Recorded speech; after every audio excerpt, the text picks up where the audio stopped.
Nos preguntan también, ¿qué tan probable sería que encuentren un medicamento que mate el virus tipo Tamiflu para la influenza y no depender de la vacuna? Bueno, yo creo que esto es más probable que la vacunación, ¿no? O sea, bueno, más probable a corto plazo por la producción que se necesita. De hecho, ayer salió publicado un medicamento que funciona como antiviral que está aprobado ahorita en hurones y que inactiva el virus en 24 horas. Entonces, pues, como que también sí existe la tendencia a los antivirales. ¿Qué pasa? Que los antivirales en general son medicamentos muy caros. Igual que los Celtamivir Ujú. o Tamiflu, Celtaferón, el nombre que quieran, se tienen que utilizar al inicio de la enfermedad. Entonces, Ujú. también es algo de lo que tenemos que hacer mucha conciencia, porque el problema es que, digo, lo hemos visto a lo largo de los 9 meses, se está abusando de los medicamentos de una manera indiscriminada. Entonces, muchas veces sale un antiviral. Y lo que pasa es que si lo tomamos queriendo prevenir algo, o en cada cuadro que creemos que es eso, pues también la duración que tengamos de efectividad del antiviral va a ser muy poquita.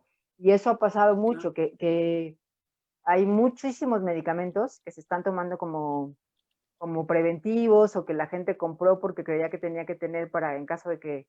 Y bueno, aquí un ejemplo muy claro son los padecimientos autoinmunes que decían. Hay mucha gente que se quedó sin tratamiento para sus enfermedades porque de hidroxicloroquina, por ejemplo, porque lo compraron indiscriminadamente para COVID, que luego se vio que ni siquiera servía, lo mismo con Así es. ivermectina. Seguimos viendo recetas con muchísimos medicamentos y gente tomando cosas para prevenir que no son útiles, ¿no? Lo mismo podría pasar con las antivirales, ¿no? Si empezamos a abusar de ellos, pues dejan de ser útiles muy pronto. O sea, se hace Ujú. resistencia y Ujú. ya no nos funcionan. Ok, Sí. ok. Hoy Eh, quiero que nos aclares, Claudia, si el día de hoy hay un medicamento eficiente para tratar COVID. Al día de hoy no, o sea, Ok. eficiente como tal no hay ningún medicamento. De hecho, todos los tratamientos son sintomáticos, y eso significa Ujú. que solo son para tratar la fiebre y el malestar general. Hay dos medicamentos antivirales que son prometedores ya y que se utilizan, que son el Remdesivir, que es extremadamente caro. Estamos hablando de que se tienen que poner mínimo 6 dosis y cada dosis ronda los 70,000 pesos. Entonces tampoco son medicamentos al alcance de todo el mundo.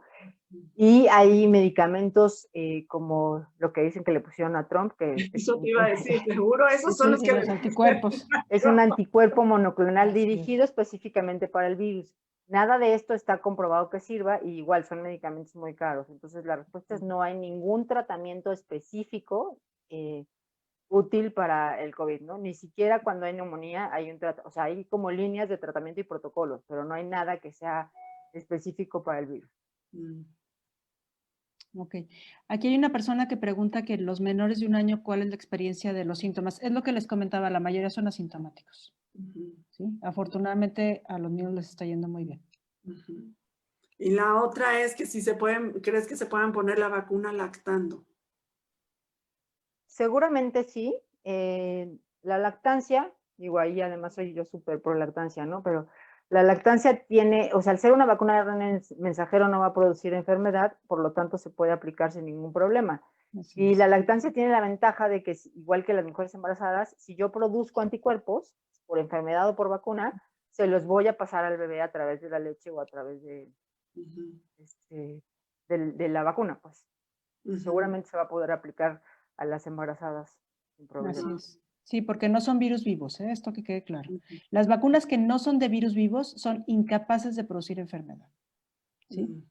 Ay, qué bueno que aclaran eso, porque somos Sí. muy desconocedores de este tema, Así es. los que no nos dedicamos a lo que ustedes se dedican. Y la típica es que si la vacuna de influenza les da gripa, no, eso es imposible, ¿no? Ajá. Es porque igual no son de virus vivos.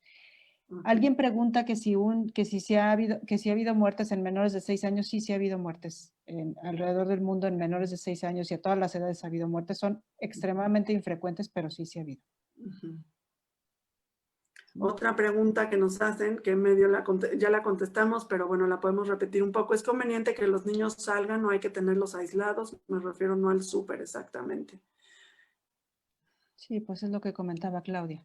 Yo creo que los niños no tienen que ir a lugares que no necesitan ir, a Así menos es. que sea indispensable. ¿no? Ujú. Entonces, en general, ¿no? O sea, si yo no tengo con quién dejar a mi hijo y tengo que ir al súper, pues lo llevo al súper. Pero también hay que disminuir los contactos innecesarios para pues darles otros que sí les den como algún beneficio, ¿no? Claro. Ujú. ¿Es cierto que si una mamá con COVID da LME, pasa anticuerpos al bebé?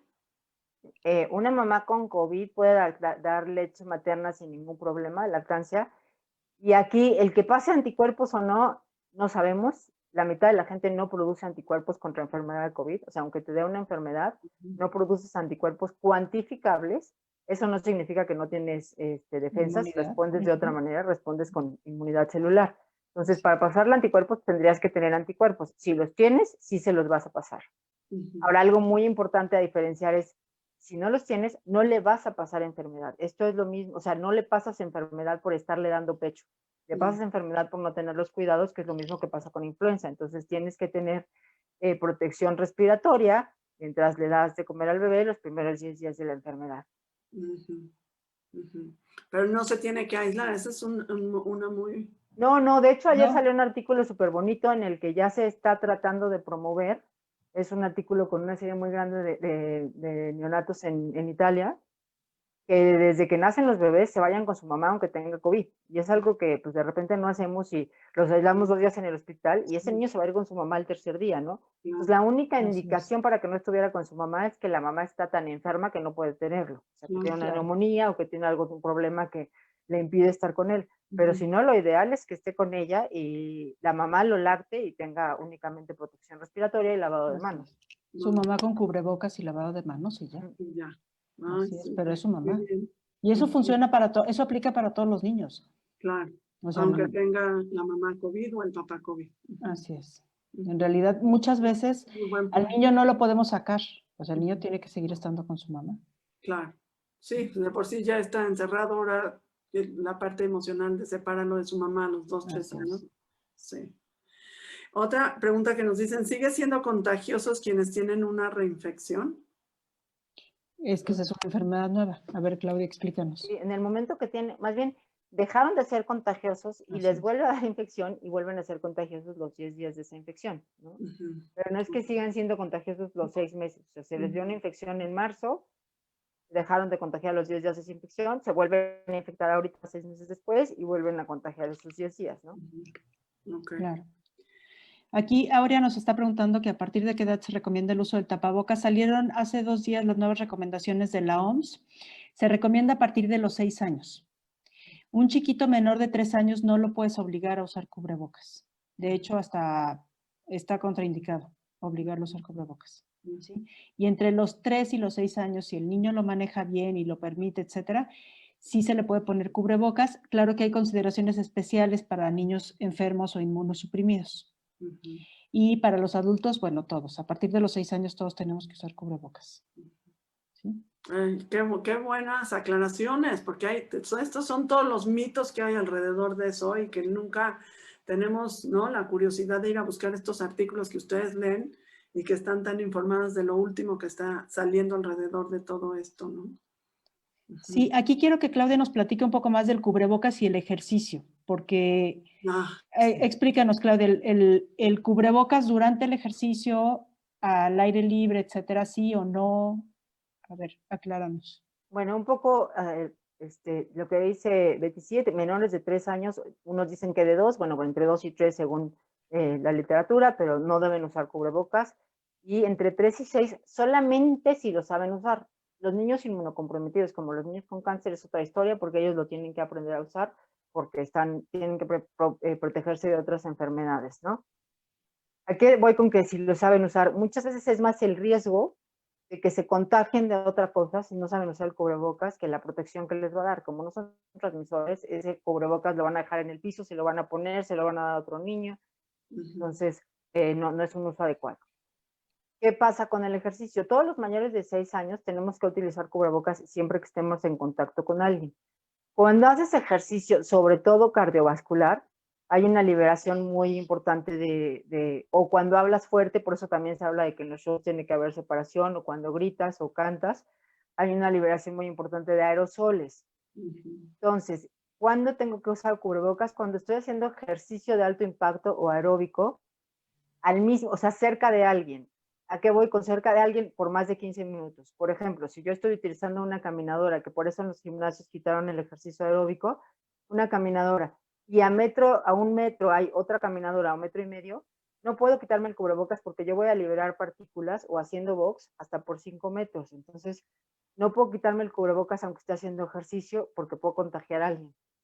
Solamente, no es lo mismo, por ejemplo, los que corren en el parque al aire libre, porque no es lo mismo cruzarte con alguien, te cruzas 1 minuto, a estar haciendo ejercicio al lado de alguien. Entonces, cuando vas a estar por más de 15 minutos liberando aerosoles, tienes que tener el cubrebocas incluso haciendo ejercicio.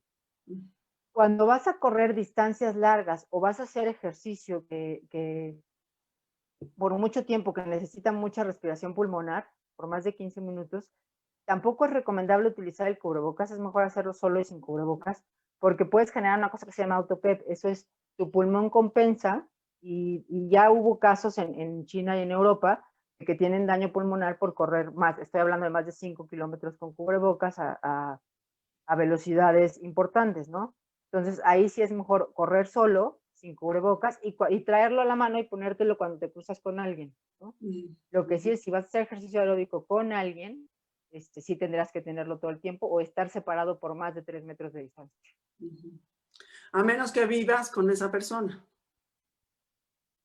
Es que si vives con esa persona, pues estás sin cubrebocas con ella por más de 15 minutos. Se habla de un contacto de riesgo cuando estás con alguien sin cubrebocas en un espacio cerrado por más de 15 minutos. Así es. Preguntan que por qué a los chiquitos menores, por qué está contraindicado en menores de 3 años el cubrebocas, por lo que explicaba Claudia, por el mal manejo del cubrebocas, incluso, bueno, sí hay riesgo de asfixia por un cuerpo extraño en nariz y boca, y por lo que explicaba del autopep, que se aumenta la presión positiva por el uso del cubrebocas. ¿Sí?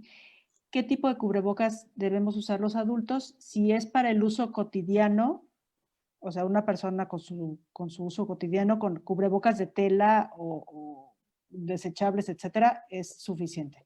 Si es para un uso hospitalario o en un sitio donde puede haber más gente, sí necesitamos un cubrebocas médico.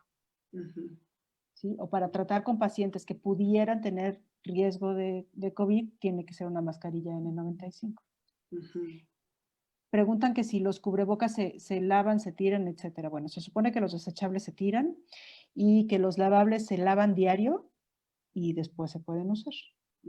Y que como 3 a 5 lavadas se tienen que desechar. Un dentista me comentaba algo muy curioso, ahorita que dijeron de la lavada diario, que los niños ahora, ya tenía pacientes que se lavaban más los dientes porque no se lavaban diario su cubrebocas y entonces decían, esto huele horrible. Entonces, no, pues lo que huele horrible es que tu boca huele horrible porque estás ahí respirando. Y entonces pero es por eso, porque el cubrebocas se tiene que lavar todos los días, ¿no? Claro.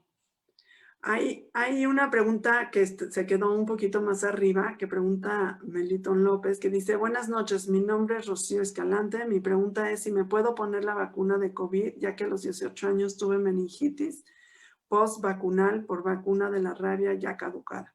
Desde entonces no me he vacunado de nada por temor a una reacción, aparte de que ya tuve COVID en agosto y soy personal de salud. Yo entiendo que sí te podrías vacunar, que no hay riesgo. A ver, Claudia. Sí, yo también creo que no hay ningún problema. Las reacciones a unas vacunas no significa que van a tener a otras. Las vacunas están hechas, pues la mayoría de tecnologías completamente distintas. Y bueno, la vacuna de COVID, hablando del personal de salud, no está indicada igual si te dio enfermedad que si no te dio enfermedad. Así es. También comentan que en algunos centros de salud no están queriendo poner la vacuna de influenza si tuviste COVID hace menos de un mes, que si esto es correcto o no. Bueno, aquí muchas cosas son nuevas. La recomendación oficial de la Organización Panamericana de la Salud es que si alguien tiene infección por COVID, se vacune entre 4 y 6 semanas después del COVID. Esto únicamente asumiendo que la vacuna de influenza puede dar más reacción por el hecho de haber tenido una enfermedad que desencadenó mucha respuesta inmunológica las 2 semanas previas, ¿no? La verdad es que tampoco es algo que esté completamente contraindicado, ¿no? Si tú es la oportunidad de vacunarte de influenza y tuviste un cuadro leve, pues es mejor ponértelo. No es que te vaya a hacer daño, sino que si tuviste un cuadro importante, puede ser que tengas más reacción con la vacuna de influenza o con cualquier vacuna, ¿no? Entonces, en general, cuando tienes una enfermedad importante que terminas en el hospital, no solo COVID, se recomienda que esperes para ponerte cualquier vacuna por lo menos 4 semanas, pero es por eso, únicamente para que no tengas mayor reacción. Sí. Nos Muy preguntan que buenas si las es... preguntas, la verdad, porque son las preguntas que todos tenemos y que no sabemos a quién preguntar, así que qué maravilla que estemos compartiendo este espacio. Sí, qué Perdón, bueno que Betty. ya las pudimos ver, que las pudimos ver. Nos preguntan que si es recomendable usar lentes además de cubrebocas, claro. Los lentes te brindan una protección ocular. También los ojos son una puerta de entrada importantísima para el COVID. ¿Sí? Igual para hacer ejercicio, para salir a cualquier lugar. Si vamos a estar a menos de, con una distancia de más de 1,5 metros, no es necesario usar lentes. Ok. Pero si vamos a estar más cerca de alguien, ahí sí. Ok. Los lentes tienen una doble protección. Una es que te tosan en la cara y ahí hablamos del 1,5 metros, ¿no? Y la otra muy importante es que tenemos, eso es algo que tenemos que empezar a ser consciente y dejar de hacerlo. Nos tocamos muchísimo la cara. Entonces, los ojos, la nariz y la boca son vía de entrada de cualquier cosa tocándonos la cara, ¿no? Eso también, esa es una de las razones por las que también a los niños menores de 6 años se vio que les hace más daño el cubrebocas, porque se están todo el tiempo quitando el cubrebocas y entonces se tocan más veces la cara de las que se las hubieran tocado si no tenían protección, ¿no? Claro. Así es. A ver, aquí nos preguntan, ¿cuánto tiempo puede seguir saliendo la prueba de antígeno nasofaringea positiva ya pasados los 14 días? Miren, hay que hacer distinciones de las pruebas que ya tenemos. Tenemos 3 pruebas. Una es la prueba PCR nasofaringea, que fue la primera que salió. ¿Sí? Esa tarda como entre 24 y 48 horas en tener el resultado. Es la más costosa y se hace con un hisopado de faringe y nariz. Es bastante buena, bastante sensible, pero no es 100% sensible. La sensibilidad ronda entre un 60-70% dependiendo de la fecha en la que se tome. Perdón, te voy a interrumpir un segundo. ¿Sensible A quiere decir? Sensible quiere decir la capacidad de identificar personas enfermas. Okay. O sea, si yo sí tengo el virus, la capacidad de mi prueba de identificar realmente que yo estoy enferma. ¿Sí? Ok. O sea, esto es, si yo me hago la prueba y tengo un 60-70% de posibilidad, tengo un riesgo, perdón, de 60-70% de sensibilidad, todavía tengo un riesgo de un 30-40% de falso negativo. Esto quiere decir, si mi prueba sale negativa, quizás sea falso. Y yo sí estoy enferma. ¿Me explico? Esa es la sensibilidad. La capacidad de salir realmente positiva. ¿De acuerdo? Okay. Esa prueba tiene entre un 60 y 70% de sensibilidad, no es 100% sensible. Pero sin embargo es de las pruebas que tiene mejor eficiencia, ¿no? Ahora, una pregunta frecuente es que si la PCR puede dar falsos negativos, perdón, puede dar falsos positivos, o sea, salir positiva y no estar realmente positivo. Sí hay un riesgo de falso positivo, pero es muy bajo y lo que me explicaba Claudia ayer es que tiene que ser por contaminación, ¿no? Por contaminación de esa muestra. Ahora, esa es la prueba de PCR. La otra de las primeras que salió es la prueba de anticuerpos, que esa es la que te hacen con el piquetito, la prueba rápida que te hacen en cualquier aeropuerto, etcétera, y que como que se masificaron y se popularizaron mucho. Hay que tener muchísimo cuidado con estas pruebas, son de las menos eficientes. Los anticuerpos tardan por lo menos 8 días en elevarse y en ser detectables, ¿sí? Eso quiere decir que una persona que está con síntomas hoy se puede hacer la prueba pasado mañana, prueba de anticuerpos y salir negativa, ¿sí? Y eso no quiere decir que no esté enfermo. O sea, ahí se nos están escapando personas enfermas y personas contagiosas, ¿de acuerdo? Ahora, si yo tuve enfermedad hace 3 o 4 semanas y no aparecen mis anticuerpos positivos, eso no quiere decir que yo no sea inmune o que no haya tenido realmente la enfermedad. A veces no son detectables. Sí, de hecho comentábamos que hasta 30%, 30 casi no hacen anticuerpos después de la enfermedad. Sí, y eso no quiere decir que no sean inmunes, hay células de memoria. Es muy mala pata, oye, y luego no hacer anticuerpos, Eso no está padre. Pero no significa que no estés protegido, lo Así que es. dice Ok, Betty. ok. O sea, no, sí estás protegido, pero no a través de inmunidad de anticuerpos, sino de inmunidad de células. Sí. Ah, ok. Y la Ay, qué otra bueno que lo prueba, aclaras. la más reciente y que la verdad es bastante buena, es la prueba de antígeno. Ese es otro, es un hisopado nasofaringeo que recién se aprobó hace algunas semanas. Es una prueba rápida, en 30 minutos tenemos el resultado y es muchísimo más económica que la prueba de PCR. Pero ojo, la prueba de antígeno solo sale positiva cuando hay cargas virales altas. Esto es, se recomienda únicamente para las personas sintomáticas. ¿Sí? En realidad, para las personas asintomáticas no es la prueba de elección. Para los asintomáticos, la prueba de elección sería la PCR. La gran cualidad de la prueba de antígenos es que nos va a decir qué persona es contagiosa. O sea, qué persona realmente tiene un riesgo de impactar en su comunidad y de ser contagiosa. Y a lo mejor eso sí puede cambiar la historia de la enfermedad. Ujú, ujú, Poder detectar a la gente que es contagiosa y que es un riesgo para los demás. ujú, ujú. Sí. ¿No?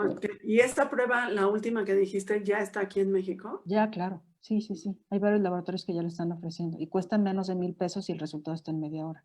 Ay, eso está De buenísimo. hecho, algo bien importante, lo mencionaba Betty, que solo sirve para cuando tienes síntomas, porque hay lugares incluso que la ofrecen como para estarte haciendo control semanal o mensual. Eso no sirve. O sea, sirve para tomártela cuando tienes síntomas, idealmente en los primeros 5 días de los síntomas, que es cuanto más carga viral tienes, y es muy rápida y mucho más barata.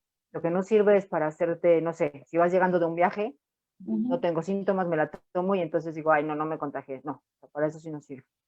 Sirve En cuando esos tienes casos, síntomas, nada la más. única eficiente sería la PCR, ¿no? O sea, llegando de un viaje, si alguien quiere ver si es contagioso o no, la única es la PCR. Sí, pero no es, o sea, yo llego, me fui de viaje, llego y voy a ver a mis papás por la razón que sea. El que yo tenga una prueba negativa no significa que va a seguir siendo negativa en 5 días.